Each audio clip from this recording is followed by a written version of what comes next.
Hi hello welcome to our channel. నేను మీ సిరి. ఈరోజు మనం చెప్పుకోబోయే కథ ఇష్టమైన సకుడ పార్ట్ 197. కథలోకి వెళ్ళే ముందు లైక్ చేసుకొని మన ఛానల్ని సబ్స్క్రైబ్ చేసుకొని ఉంచండి, మర్చిపోకండి. ఇక చూద్దాం. వేద ధరణి గదిలోకి వెళ్ళింది. హాయ్. వేద గొంతు ఎవరిదో అర్థం కాలేదు ధరణికి. వేద వచ్చింది అని వర్ష అనగానే వర్షకి వేద ఎలా తెలుసు అని ఒక క్షణం ఆలోచించి అంతలోనే హర్ష, ఆదిత్య అన్నదమ్ములని గుర్తుకొచ్చింది. హలో. ధరణి అంతకంటే ఏం మాట్లాడలేదు. నెమ్మదిగా ధరణి చేతిని పట్టుకుంది వేద. ఇద్దరి చేతి వైపు ఒకసారి చూసుకుని ధరణి ముఖం వైపు చూసింది. నువ్వేం టెన్షన్ పడుకో. నేను ఇప్పుడే గగన్తో మాట్లాడి వస్తున్నా. అసలు నీకు పెద్ద ప్రాబ్లం ఏం లేదంట. వెంటనే చూపు కూడా వచ్చేస్తుందంట అని వేద నచ్చజెప్తున్న ధోరణిలో మాట్లాడుతుంటే ధరణికి నవ్వొచ్చింది. తెలుసు అన్నది ధరణి నెమ్మదిగా. మరి ఎందుకలా ఏడుస్తున్నా? ఏడవడం వల్ల ఎక్స్ట్రా తలనొప్పి తప్ప ఏముంటుంది చెప్పు? వేద మాటలు కాస్త గట్టిగా కొట్టినట్టుంటాయి. అదేం లేదులే అన్నది ధరణి. ఒక విషయం చెప్పనా? ఫస్ట్ మనల్ని మనం నథింగ్ అనుకోవడం మానేయాలి. మనం సంథింగ్ స్పెషల్, తెలుసా? నువ్వు ఇంకా ఇంకా స్పెషల్. అందుకేగా మా గగన్ని పట్టేశావు అంటూ వేద నవ్వింది. ఆమె మాటలు చాలా కొత్తగా అనిపించాయి ధరణికి. నెమ్మదిగా కనిపించకపోయినా తలెత్తి చూసింది ధరణి. ధరణి చేతిని నొక్కిపట్టి, ధరణి, మనకి ఏదైనా అసంతృప్తి కలిగితే దాని గురించి ఆలోచించడం మన జన్మ హక్కు అనుకో. కానీ మనల్ని మనం తక్కువగా చూసుకోకూడదు. You are such a beautiful girl. అంతేకాదు కైండ్ హార్ట్ పర్సన్ అని హర్ష అన్నాడు. నీలో చాలా స్పెషల్ క్వాలిటీస్ ఉన్నాయి. అవి నీకే తెలియట్లేదు. అలాంటప్పుడు నువ్వెందుకు నువ్వు నథింగ్ అని కంగారు పడతావు, బాధపడతావు అని వేద అడుగుతుంటే అదేం లేదండి అన్నది ధరణి. సరే సరే వదిలే, ఇది చెప్పు అంది. ఏంటన్నట్టు కాస్త అయోమయంగా ముఖం పెట్టుకుంది ధరణి. గగన్ నీది లవ్ స్టోరీ అని వేదనగానే ధరణి షాక్ అయితే వర్ష నవ్వుకుంటోంది. అలాంటిదేమీ లేదు. ధరణి తల అటు ఇటు నెమ్మదిగా తిప్పింది. ఛా, మీ లవ్ స్టోరీ తెలియకపోయినా మీరు లవ్ మ్యారేజ్ అని నాకు బాగా తెలుసులే అన్నది వేద. తెలియకుండానే ధరణి ముఖంలో ఒకలాంటి వెలుగొచ్చింది. ఓయ్ నిన్నే, వేద కదిపింది. మళ్ళీ తల ఊపింది ధరణి. చా, నమ్మేస్తాననుకుంటున్నావా? ఇప్పుడు వదిలినా ఆ మ్యాటర్ నువ్వు చెప్పే వరకు నేను వదిలిపెట్టను అని వేద బెదిరించింది. ఈసారి ఆమె పెదవులు పూర్తిగా విచ్చుకున్నాయి. సరే సరే, నేను ఎక్కువగా మాట్లాడిస్తున్నాను. ఇక మీ ఇద్దరు మాట్లాడుకోండి, నేను వింటాను అన్నది వేద. వర్ష, నువ్వు ప్రెగ్నెంట్ కదా? ధరణి చేతో తడుముతుంటే పైకే ఉన్న వర్ష పొట్ట మీద ధరణి చేతులు పెట్టింది. బేబీ బమ్ క్లియర్గా ఆమె చేతులకి తగులుతుంది. నేనిప్పటి వరకు పిల్లల్ని అసలు ముట్టుకోలేదు వర్ష. ఫస్ట్ నీ బేబీని ఎత్తుకుంటాను ధరణి ఒకలాంటి హుషారుతో అంది. అలాగే చేద్దులే అన్నది వర్ష నవ్వుతూ. వేద ఆ గది మొత్తం పరికించి చూసింది. గోడకి అమర్చబడిన ధరణి గగన్ ఫోటో వైపు అలాగే చూస్తుండిపోయింది వేద. ఎంత చక్కగా ఉన్నారు, ఎవరు కనపడ్డాయో మనసులోనే అప్రయత్నంగా అనుకుంది వేద. ఎప్పుడు అప్పుడు ఎంత అందంగా ఉంది ధరణి. అప్రయత్నంగా ధరణి వైపు చూసింది. ఆ అమ్మాయి ధరణి అంటే నమ్మలేనట్టుగా ఉంది వేద. ఆమె మనసంతా చాలా భారంగా అయిపోయింది. విపరీతమైన జాలి కలుగుతోంది ధరణి మీద. వేదకి త్వరగా ధరణి ఈ పరిస్థితి నుంచి బయటపడాలి. ఆమెకిప్పుడు సానుభూతి కాదు కావాల్సింది, ఉత్తేజపరితే మాటలు కావాలి. వర్షం మాట్లాడుతుంటే ధరణి ఆ మాటలకు సమాధానం ఇస్తూ వింటోంది. తన ఆలోచనల్లో తను ఉండిపోయింది వేద. అప్రయత్నంగా చేతివైపు చూసుకుంది. తన చేతిలో ధరణి చెయ్యి ఇంకా ఉంది. తనలాగే ఆమె చేతి వెళ్ళు పొడవు మరింత చిక్కిపోయినట్టుగా ఉంది ఆమె చెయ్యి. ఆదిత్య ఫోన్ చేయడంలో వర్ష అక్కడి నుంచి బాల్కనీలోకి వెళ్ళిపోయింది. ధరణి వేదతో మాట్లాడలేదు. వేద ఊరుకోలేదు. నువ్వింకా మీ లవ్ స్టోరీ నాకు చెప్పలేదే అని వేద అడుగుతుంటే ధరణి ఉలిక్కిపడి అంతలోనే సర్దుకుంది. అదేం లేదని చెప్పాను కదా. నమ్ముతాను అనుకున్నావా?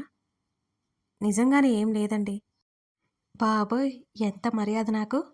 వేద మాటలకి ధరణి చిన్నగా నవ్వింది. నీకంటే ఓ 2 ఏళ్ళు పెద్ద ఉంటానేమో నేను. దానికే అంత గౌరవం పనికిరాదమ్మా. మీ ఆయన నా ఫ్రెండ్, నీకు తెలుసా? వేద మాట్లాడుతుంటే ధరణికి చాలా బాగుందనిపించింది. తన చుట్టూ ఉండే సానుభూతి మాటలు పోయి ఆమెకు కొత్తగా అనిపిస్తోంది. మా ఆయన అనుకుని ధరణి నవ్వుకుంది. తెలుసు అంది ధరణి. తెలుసా? కానీ ఎలా? ఫోన్‌లో చూశాను అన్నది. అవునా! సరే. ఇంతకీ మీ లవ్ స్టోరీ ఎన్నేళ్ల నుంచి నడుస్తోంది? ధరణి చేతిని చిన్నగా ఊపేస్తూ అడిగింది వేద. నిజంగా అలాంటిదేమీ లేదు. నాకొక్కసారి కూడా ఐ లవ్ యూ చెప్పలేదు తెలుసా? ధరణి మూతి పక్కకు పోయింది. ఆ మాట చెప్తున్నప్పుడు. అవునా! వేద కళ్ళు పెద్దవి చేసి చూసింది ధరణి వంక. మరి నువ్వు చెప్పావా? వేద మాటలకి ధరణి ఆలోచనలో పడ్డట్టు సైలెంట్ అయిపోయింది. లేదు అన్నది కాసేపటికి. ఎందుకు చెప్పలేదు నువ్వు? వేద అడుగుతుంటే ధరణి ఆలోచిస్తూ ఏమో చెప్పలేదు అన్నది. వారిద్దరి మధ్య మనస్పర్ధలు ఉన్న విషయం వేదకి గుర్తొచ్చింది. కానీ దాని గురించి ఆమె అడగలేదు. అడగాలి అనుకోలేదు. ధరణి, ప్రేమని ఎవరైనా చెప్పొచ్చు. మగవాళ్ళు చెప్పాలని రూల్ లేదు. వేద నవ్వుతూ చెప్పింది. ధరణి తల ఎత్తి చూసింది. ఆమెకి వేద కనిపించలేదు. యూనో ధరణి, నేను ఫస్ట్ హర్షకి ప్రపోజ్ చేశా అన్నది వేద. ఆ విషయం ఆమెకి గుర్తులేదు. ధరణి, ఇప్పుడు సరదా మాటలు కావాలి ధరణికి. అందుకే ఆమె మాట్లాడుతోంది. నిజంగానా? భయమే లేదా మీకు? అని అడిగింది వేద. ఆశ్చర్యంగా అడుగుతున్న ధరణి మాటలకు ఆమె నవ్వింది. భయమా? ఎందుకు చెప్పు? నా లవ్ నేను ఎక్స్‌ప్రెస్ చేశాను. అది తను తీసుకుంటాడో లేదో తన ఇష్టం కదా! అలా అని నేను వదిలిపెట్టలేదు. హర్ష వెంట మరి ప్రేమించుకునేలా చేసుకున్నా. ఆ మాటలు చెప్పినప్పుడు వేద కూడా నవ్వొచ్చి నవ్వుకుంది. ఆమెకు కూడా తన ప్రేమ కథ తెలిస్తే బావుండనిపిస్తోంది వేదకి. ఒకింత ఆశ్చర్యంగా చూసి అంతలోనే నవ్వింది ధరణి. మీ లవ్ స్టోరీ చాలా బావుంది. మీదింకా బావుంటుంది. నువ్వే చెప్పట్లేదు కదా! వేద మాటలకి ధరణి చిన్నగా నవ్వుకుని, మీరు ఊహించుకునే అంత ఏమీ ఉండదు. నాకు చిన్నప్పటి నుంచి బావంటే ఇష్టం. ఆ మాటలు చెప్పినప్పుడు తెలియకుండానే ఆమె చెంపలు ఎర్రబడ్డాయి. అబ్బో! బావ వేద సాగదీసింది. ధరణికి నవ్వొచ్చిందింక. వర్ష కూడా ఆ మాటలు వింటూ నవ్వుతూ దగ్గరకొచ్చింది. నీకు తెలియదు వేద, ధరణికి గగన్ అంటే చాలా ఇష్టం. గగన్‌కి కూడా. కాకపోతే వీళ్ళు సీక్రెట్ మెయింటైన్ చేశారులే. వర్ష ఆట పట్టిస్తున్నట్టుగా చెప్పింది. ధరణి కన్నీ గుర్తొచ్చాయి. ఆమె పెదవులు నెమ్మదిగా విచ్చుకున్నాయి. అంతలోనే మరికొన్ని సంఘటనలు జ్ఞాపకం వస్తుంటే ఆమె ముఖంలో నవ్వు అంతే నెమ్మదిగా మాయమైపోయింది. వేదది గమనించింది. మనం అలా బయట కూర్చుందాంరా. ధరణి చేతిని పట్టుకుని లేవదీసింది వేద. గగన్ మాటలు జ్ఞాపకం వచ్చి నేను నడుస్తానండి అంటూ తనే బెడ్ దిగి తలుపు వైపుకి అడుగులు వేసింది ధరణి. ధరణి ఎక్కడ పడిపోతుందో అన్నట్టుగా వేద ఆమె పక్కనే నడుస్తూ జాగ్రత్తగా చూస్తూ నడిచింది. ధరణి చాలా జాగ్రత్తగా అడుగులు వేసుకుంటూ లెక్కలు వేసుకుంటున్నట్టుగా ముందుకెళ్ళిపోయింది. తలుపుని పట్టుకుంది. గగన్, హర్ష మాట్లాడుకుంటూ తల తిప్పి చూశారు. ధరణి మోచేతి దగ్గర పట్టుకొని తమ దగ్గరికి వస్తూ కనిపించింది వేద. ఆ వెనకే వర్ష కూడా భారంగా అడుగులు వేస్తోంది. నువ్వు మీ ఆయన పక్కన కూర్చో, నేను మా ఆయన పక్కన కూర్చుంటా. వేద మాటలకి ధరణికి నవ్వొచ్చింది మళ్ళీ. ఆమె బలవంతంగా పెదవులు బిగించి నవ్వు ఆపుకుంది. ఆమె ముఖంలో నవ్వు చూస్తున్న గగన్‌కి ఆ క్షణం మనసంతా దూదిపింజలా అయిపోయింది. ఆమె చేతిని పట్టుకుని నెమ్మదిగా కూర్చోబెట్టాడు అతను. నేను అత్తతో మాట్లాడి వస్తా. వర్ష అక్కడి నుంచి కిందకి వెళ్ళిపోయింది. ఎప్పుడు పరిచయం చేయాలనుకున్నాడో, ఎప్పుడు పరిచయం చేయాల్సి వచ్చిందో అనుకున్నాడు గగన్. గగన్, నువ్వు నన్నెప్పుడైనా ఇక్కడికి తీసుకొచ్చావా? వేద చాలా మామూలుగా అడుగుతుంటే అతను తల ఊపాడు తీసుకొచ్చినట్టుగా. వేదకి సరిగ్గా ఏం గుర్తులేదని ధరణికి తెలుసు. ఆమె మౌనంగా వేద మాట్లాడుతుంటే వింటోంది. గగన్, మొన్నేం జరిగిందో తెలుసా? వేద అడుగుతుంటే ఏంటన్నట్టు చూశాడు. నువ్వు హర్ష గొంతు కోసి నన్నిచ్చి పెళ్లి చేస్తావని హర్ష అన్నాడు అంటూ మరింత దీనంగా మొహం పెట్టుకుని చెప్పింది వేద. గగన్‌తో ఆమె మాట్లాడే విధానంలో చనువు కనిపిస్తోంది ధరణికి. ఒకప్పుడు వీళ్ళిద్దరి గురించి తను ఎంత తప్పుగా ఆలోచించింది. ధరణికి చెంపదెబ్బ తాకినట్టుగా అయింది ఆ ఆలోచన రాగానే. వాడి మొహం వాడలాగే అంటాడులే. నీలాంటి అండర్‌స్టాండింగ్ వైఫ్ దొరకడం వాడి లక్ అని అన్నాడు గగన్. నువ్వేమో అలా అంటావు. హర్షేమో రాక్షసి అంటున్నాడు. ఏం చేయాలో చెప్పు నేను అని వేద అడుగుతుంటే మీ ఇద్దరి డ్రామాస్ ఆపండి ఫస్ట్. మిమ్మల్ని అమాయకులు అనుకున్న వాళ్ళకి కళ్ళు లేవు. అంతకంటే బుద్ధి లేదు. హర్ష మాట్లాడే విధానానికి ధరణి ఫక్కున నవ్వింది. గగన్ తల తిప్పి పక్కకు చూశాడు. ఆమె ఎంతో కష్టంగా నవ్వాపుకోవడానికి పెదవులు బిగించి కష్టపడుతుంటే అలాగే చూస్తున్నాడు అతను. ఓయ్! ఎప్పుడు ఏదో ఒకటి అంటూనే ఉంటావా నువ్వు? వేద ఉరుము చూసింది హర్ష వంక. నోరు మూసుకో. నన్ను రాక్షసిలా సాధిస్తూనే ఉంటావు నువ్వు. అమాయకురాలా నువ్వు. మళ్ళీ వీడు సాక్ష్యం ఒకటి నీకు. హర్ష ముఖం చిట్లించి చూశాడు. వేద హర్ష నడుము మీద గట్టిగా గిల్లింది. అతని నోటి నుంచి వస్తున్న అరుపుని బలవంతంగా ఆపుకున్నాడు. అబ్బా రాక్షసి ఎక్కువ చేకు బెదిరించింది వేద. ఇదిరా పరిస్థితి. హర్ష చెప్తుంటే ధరణి మామూలైపోయింది. వేద గురించి నాతో చెప్పక్కర్లేదు అన్నాడు గగన్. "ఉమ్, అది ఫ్రెండ్ అంటే అలా ఉండాలి వేద గొప్పగా చెప్పింది. ఏడ్చావులే అన్నట్టు చూశాడు. కుళ్ళుకుంటున్నావు కదా. అవును, నిన్ను చూసి కుళ్ళుకోవాలి. నాకు తెలుసులే అని మూతి తిప్పి, గగన్ నాకేం గుర్తులేదు, నువ్వైనా చెప్పొచ్చు కదా. వేద బ్రతిమలుతున్నట్టు అడుగుతుంటే, వాడున్నాడు కదా, వాడిని అడక్కపోయావా అన్నాడు గగన్. చెప్తే కదా నాకే గుర్తుండాలి రావాలి అంటాడు. అసలు నాకు డౌటు, ఒకవేళ నాకు ఇవన్నీ ఎప్పటికీ గుర్తు రాకపోతే ఏం చేయాలి. ఆమె ఏదో ఆలోచిస్తున్నట్టుగా అడిగింది. మళ్ళీ కొత్తగా లైఫ్ స్టార్ట్ చేయండి ధరణి చిరునవ్వుతో చెప్పింది. అంతలోనే తను ఏం చెప్పిందో అర్థమై ఆమె టక్కున సైలెంట్ అయిపోయింది. ఈ ఐడియా ఏదో బాగుంది. అయినా ఈ హర్ష నన్ను దెప్పి పొడుస్తూనే ఉన్నాడు గగన్. నేను వెంటబడి ప్రేమించానట, వేధించానట. వేద కంప్లైంట్ చేస్తున్నట్టు ముఖం ముడుచుకుంది. హర్ష ఆమె వైపు చూసి చిన్నగా నవ్వుకున్నాడు. వాడేం చెప్పడులేలే, ఎందుకంటే అదే నిజం కాబట్టి. హర్ష కళ్ళు ఎగరేశాడు. వేద ముఖం తిప్పుకుంది. వాళ్ళ మాటలకి సమయమే తెలియట్లేదు ధరణికి. ఇక మేం బయలుదేరుతాం అంటూ చెప్పి పైకి లేచాడు హర్ష. గగన్ సరే అన్నట్టు చూశాడు. వేద ధరణి దగ్గరికి వచ్చి చెప్పింది. ఆమె తలూపింది. గగన్ వాళ్ళతో పాటు మెట్ల వరకు నడిచాడు. వేద వైపు కృతజ్ఞతగా చూస్తూ ఎప్పటిలా ఆమె తల నిమిరాడు. అతని చూపుల్లో భావం ఆమె అర్థం కాలేదు. అతను కొంచెం ప్రశాంతంగా ఉన్నట్టు మాత్రం అర్థమైంది. ఇద్దరూ నిశ్చింతగా అక్కడి నుంచి వెళ్ళిపోయారు వర్షం తీసుకుని. గగన్ వెనక్కొచ్చాడు. ధరణి పక్కన కూర్చుని ఏదైనా తింటావా అని అడిగాడు. ఇప్పుడేం వద్దు, అసలు ఆకలి ఆమె అతని భుజం మీద నెమ్మదిగా వాలింది. అతని చేతుకున్న వాచ్ వైపు ఒకసారి చూసుకున్నాడు. మీ ఫ్రెండ్ నాకు చాలా నచ్చింది అంది ధరణి. ఎందుకో ఆ అమ్మాయి భలే మాట్లాడుతుంది అంది ధరణి. అంటే అని అడిగాడు. ఏమో తెలీదు, ఆ మాటలు వినాలనిపిస్తుంది అన్నది. అయితే రోజు రమ్మని చెప్తానులే అని అన్నాడు గగన్. వద్దు వద్దు వెంటనే చెప్పింది.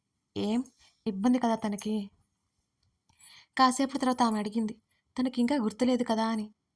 లేదు, గుర్తుకొస్తాయి. అప్పుడప్పుడు జరిగినవి మాట్లాడుతుంటుందని హర్ష అన్నాడు అంటూ అతను రిలాక్స్ అవుతూ వెనక్కి వాళ్ళనట్టు కూర్చున్నాడు. ధరణి నెమ్మదిగా కాళ్ళు చాపి ఒడిలో తల పెట్టుకుంది. నాకు ఒక భయంకరమైన కళ వచ్చింది అని అతని తొడ మీద తలపెట్టుకొని మాట్లాడుతుంటే ఆమె మాటలు వింటున్నాడు. అదెలా ఉందంటే అంటూ అసహనంగా కళ్ళు మూసుకోవడం చేస్తూ ఆమె చెంప మీద చేయి వేశాడు. నువ్వు స్ట్రెస్ అవ్వకు, పద అలా గార్డెన్లో తిరుగుదాం అన్నాడతను. ఆమె ఎక్కువ ఆలోచించడం మంచిది కాదని అతనికి తెలుసు. నాకేమనిపిస్తుందో తెలుసా, మనిద్దరం పెద్ద గొడవ పడ్డామట. ఆమె చెప్పబోతుంటే అతనేదో మాట్లాడబోయేసరికి ఆమె ఆ విషయం చెప్పగానే ఒక్క క్షణం అతని కళ్ళు వెడల్పోయినాయి. ఏంటి? మరుక్షణం అతని స్వరం ఒక్కింత తీక్షణంగా మారింది. అసలు నాకు అవన్నీ గుర్తుకొస్తుంటే పిచ్చి పడినట్టుంది. అవి కల కాదు, నిజంగా జరిగినట్టు నాకు అనిపిస్తోంది. ఆమె పెదవి విరుస్తూ బేలగా చెప్తుంటే అతనికి మతి పోతున్నట్టే అనిపిస్తుంది. ఏంటవన్నీ? నీతో గొడవపడి నేను అమ్మ దగ్గరికి వెళ్ళిపోయానట. ఆ మాట చెప్తూ ధరణి నవ్వింది. అతను వింటున్నాడు. నిజంగానే అతనికి బుర్ర పని చేయనట్టుంది. కానీ శ్రద్ధగా ఆమెని గమనిస్తూ వింటున్నాడు గగన్. ఆమె ఒక్కొక్క సంఘటన చెప్తుంటే అతనికి పిచ్చి పట్టేలా ఉంది. తామిద్దరి మధ్య జరిగిన వాదులాట ఆమె గుర్తు చేసుకుంటూ చెప్తుంటే అతనికేదో అర్థమైనట్టుంది. ఆమె మెల్లిగా ఏడ్చింది. ఇదంతా నిజమేనా? భయపడి చచ్చాను. ఆమె చెప్తుంటే అతనేం మాట్లాడలేదు. ఇంకొక విషయం చెప్తాను, నువ్వు కోప్పడకు. ఆమె తలని అతని వైపుకు తిప్పింది. అతను మాట్లాడకపోవడంతో వద్దా అని బెరుగ్గా అడిగింది. లేదు చెప్పు అతను ఎట్టకేలకి గొంతు పిగిల్చుకుని అడిగాడు. నీ ఫ్రెండ్ మేఘన్ ఉంది కదా. ఆమె ఆ మాట చెప్పగానే అతను అసహనంగా కళ్ళు మూసుకున్నాడు. ఆ అమ్మాయి నాతో మాట్లాడినట్టు అనిపించింది అని ధరణి మళ్ళీ పెదవి విరిచింది. ఏం మాట్లాడింది? అతను తడబడకుండా ఉండడానికి చాలా ప్రయత్నం చేస్తున్నాడు. ఏదో చెప్తోంది, తనేదో ఎక్స్ప్లెనేషన్ ఇస్తోంది. అయినా తను నీ గురించి నాకు ఎక్స్ప్లెనేషన్ ఇవ్వడం ఏంటి అంటూ మరింత ఇష్టంగా అతని చేతిని తన చెంప మీద పెట్టుకుంది వేద. అతని ముఖం క్షణాల్లోనే ఎర్రబడిపోయి అతని మెదడు మరింత వేగంగా ఆలోచించడం మొదలుపెట్టింది. ఇవన్నీ నాకు గుర్తుకొస్తుంటే ఇదంతా కలని నాకు అర్థమవుతుంది. రోజుకొక కల అనిపిస్తోంది. ఇదంతా అసలు అవే గుర్తుకొస్తున్నాయి నాకు. చాలా విసుగ్గా ఉంటోంది అని ధరణి బేలగా చెప్పింది. ధరణి పిలిచాడతను. గుటక వేశాడు అప్రయత్నంగా. హ్మ్. నేనడిగే వాటికి క్లియర్‌గా సమాధానం చెప్పు అని అడిగాడు గగన్. హ్మ్. సరే అంది ఆమె. మనమిద్దరం లాస్ట్‌గా కలిసి ఉన్న రోజు నీకు గుర్తుందా? అతనడిగాడు. హ్మ్. ఉందిగా అంటూ ఆమె ఒక క్షణం ఆలోచించి, మనిద్దరం బాల్కనీలో కూర్చున్నాము. అప్పుడు మాట్లాడుకున్నాం కదా! అలాగే నీ ఫ్రెండ్స్ గురించి కూడా అడిగాను నేను. నువ్వు ఫారెన్ సంగతులు కొన్ని చెప్పావు అంటూ ఆమె చిరునవ్వుతో చెప్పింది అతనికి. ఈసారి పూర్తిగా అతనికి మతి భ్రమించిపోయినట్టుంది ఆమె మాటలు విన్నాక. కథ కొనసాగుతోంది. మరి ధరణి ఏంటి ఇలా అంటోంది?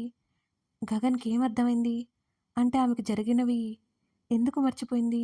ఇవన్నీ తెలుసుకోవాలంటే మిగతా కథ చూడాల్సిందే. తప్పకుండా మీ కామెంట్‌ని, మీ అభిప్రాయాన్ని తెలియజేయండి. అలాగే లైక్ చేయడం మర్చిపోకండి ఫ్రెండ్స్. మరిన్ని కథలకై మన ఛానల్‌ని సబ్స్క్రైబ్ చేసుకొని, ఆ పక్కనే ఉన్న బెల్ సింబల్ మీద క్లిక్ చేసినట్లయితే నేను వీడియో పెట్టిన వెంటనే నోటిఫికేషన్ వస్తుంది. Thank you for watching this video.